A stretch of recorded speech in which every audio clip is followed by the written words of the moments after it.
لە سێبەری باوەڕدا. بەرجی یەکەم، نووسینی مامۆستا فەتحوڵڵا گولەن. 2.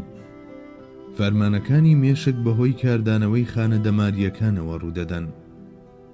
فەرمانەکانی مێشک بریتین لەو کارلێکە زیندە کیمیاییانەی کە لە ناو خانەکانی دەماردا ڕوودەدەن.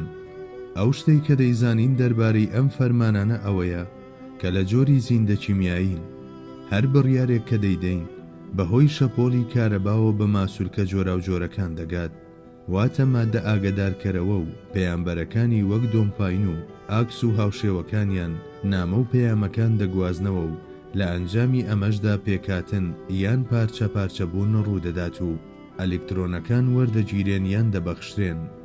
لە دەرەنجامدا شەپۆلی کارەبایی دەگات بە ئەندامەکان و جوڵە و کردارەکان بەرهەم دێن. جەستەی زیندەوەران 6 مانگ جارێک نوێ دەبێتەوە. لە خوێندا لە چرکەیەکدا 10,000 خڕۆکەی سوور دەمرن و لە جێگەیاندا هی نوێ بەدی دەهێنرێن. لە خانەیەکدا لە چرکەیەکدا 12 پێکاتن ڕوودەدات و لە کاتژمێرێکدا دەکاتە 45 پێکاتن. واتە ئێمە لەم ڕووەوە وەک خۆمان نامێنینەوە. هەروەک کراس و چاکەتە کۆنەکانمان دەگۆڕێن، بە بەردەوامی گۆشت و جەستەشمان لە گۆڕاندان. لە مێشکدا پێش ڕوودانی کارلێکەکان هەندێک ماددە بوونیان هەیە. ئەم مادانە کارلێک لەگەڵ یەکتردا دەکەن و لە ئەنجامی گەیشتنی شەپۆلە کارەباییەکانیش بە ماسوولکەکان ئەندامە مادیەکانی جەستە کە هەمیشە لە گۆڕاندان ئەم بڕیارانە جێبەجێ دەکەن. ئەگەر ڕوویدەرەوەی بابەتەکە هەڵبسەنجێنین و لامان وابێت کە لە ڕاستیدا ئەوە ئەندامەکانی جەستەمانن کە کردار و هەڵسوکەوتەکانمان بەرهەم دەهێنن، ئەوە سەر لەبەری سیستەمی دادوەری ئەم ڕۆژگارە بەسەر یەکدا دەشێوێنین، چونکە لەم دۆخەدا ناچار دەبین ئەم سیستەمەی ئێستا هەڵبگرین و دانەیەکی تر لە شوێنی دابنین. ئەگەر پێتان خۆش بێت با پێکەوە بە خەیاڵ سەردانی یەکێک لە هۆڵەکانی دادگا بکەین، با پێکەوە گوێ بۆ گفتوگۆیەکی گریمان کراوی لەم جۆرە هەڵبخەین.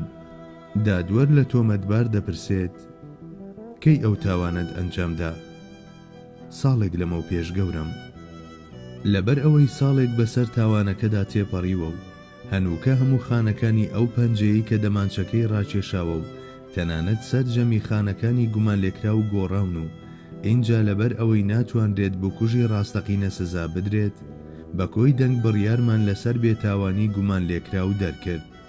بێگومان چونکە لەسەر زەویدا سیستەمێکی دادوەری لەم جۆرە بوونی نییە، ئەوە ناشتوانین بڵین ئەم بڕیارە بە گوێرەی کام مادەیەی چیاسایەک دەرکراوە، یان لەوانەیە گومان لێکراوێکی ڕووداوی کوشتن بەم جۆرە بەرگری لە خۆی بکات. بەڕێز ئەنجومەنی دادوەران، بەڵێ لەم نێوەندەدا تاوانێک لە گۆڕێدایە، بەڵام بکەری ئەم کوشتنە نەمنمون نەکەسێکی دیکەش، چونکە پێش لە هەر شتێکی تر ئەو شتەی کە تاوانی بە من کرد ئەو مادە و گەردانن کە لە مێشتی مندا کارلێکیان کرد و شەپۆڵێکی کارەباییان پێکێنا. پاشان 8 مانگی تەواوەتی بەسەر ئەم ڕووداوەدا تێپەڕیوە. دەستەی دادوەران باش ئاگاداری ئەوەن کە سەرجەم خانەکانی جەستەم گۆڕاون، هەر بۆیە جەستەی 8 مانگ پێش ئێستا هیچ ئاسەوارێکی نەماوە.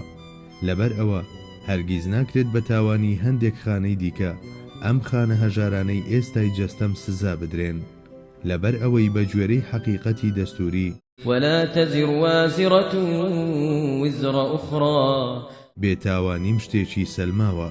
ئەوە بەو پەڕی ڕێزەوە قەناعەت و هیوایەکی زۆرم هەیە بەوەی کە حەق و دادپەروەری لەم دادگا بەڕێزەدا تەجەلی دەکات و بڕیاری بێتاوانیم بۆ دەردەکرێت. هەنووکە ئەگەر قبوڵی ئەو ڕاستیان نەکەین ئەوە ڕۆحەکە شایانی سزایە، ئایا دادگاییکردن و بەرگریکردنێکی لەم جۆرە گونجاو و لۆجیکی نابێت؟ خانە تاوانبارەکان دەمێکە دیار نەماون و تازە هاتۆ بێتاوانەکانیش ئاگیان لە هیچ شتێک نییە، کەوایە هیچ گوناهێکیشیان نییە. با بڵین هەڵەیەک ڕوویدا و ئەوان سزادران، خۆ نابێت سزاکەیان لە 6 مانگ زیاتر بێت، چونکە لە ماوەی 6 مانگدا دەمرن و بێتاوانی نوێ دێنە جێگایان. بەڵێ ئەگەر مرۆڤ تەنها وەک بوونەوەرێکی مادی تەماشا بکرێت، دیوی ناوە و ڕاستەقینەی بابەتەکە بەم جۆرەی لێدێت. بەڵام ئادەمیزاد تەنها لە ماددە پێک نەهاتووە و بەکەری ڕاستەقینەی هەڵسوکەوتەکان ئەو ڕۆحەیە کە سەر لەبەری جەستە و ئەندامەکانی و هەستەوەرەکانی بەڕێوە دەبات. جەستە تەنها ئامرازێکی ڕۆحە و پێویستە هەر ڕۆحیش سزا بدرێت. ئەگەر ئادەمی زاد تەنها بە بوونەوەرێکی مادی بزانین و بیر و هەست و سەرجەم لایەنە مەعنەویەکانی بە فەرمانەکانی مێشکدا بنین، ئەوە بۆ نمونە مافی ئەوەمان نابێت کە موچەی خانەنشینی وەربگرین. پێش لە هەر شت کەس ناتوانێت بە 6 مانگ یاخود ساڵێک خزمەتکردن خانەنشین ببێت. ئەو کەسەی کە 25 ساڵ خزمەتی هەبێت و لەم ماوەیەدا 25 یان تەنانەت 50 جەستەی گۆڕی بێت، ئەوە لام وایە هیچ دەوڵەتێک خۆی نادات لە قەرەی پێدانی پارەیەکی زۆری وەک 50 موچەی خانەنشینی بە تەنها کەسێک. پاشان گریمان بە هەر جۆرێک بوو خانەنشین بوویت، دیسان دوای تێپەڕبوونی ساڵێک بەسەر خانەنشینیەکەتدا ئیتر نابێت موچە وەربگریت، چونکە تۆ چیتر هەمان ئەو کەسەی ساڵی پێشتر نیت کە کار و خزمەتت کردووە و خانەنشین بوویت. وەرن با خۆمان لەم دەردی سەریە ڕزگار بکەین و ئەم گرفتانە بخەینە لاوە و دان بەوەدا بنین کە موچەی خانەنشینی دەدرێت بەو ڕۆحەی کە لەسەر و جەستەی هەمیشە گۆڕاوەوەیە و لە بری ماندووکردن و ڕزاندنی ئەو جەستەیەدا پێی دەبەخشرێت کە وەکو بەرگ و پۆشاکی ڕۆح وایە.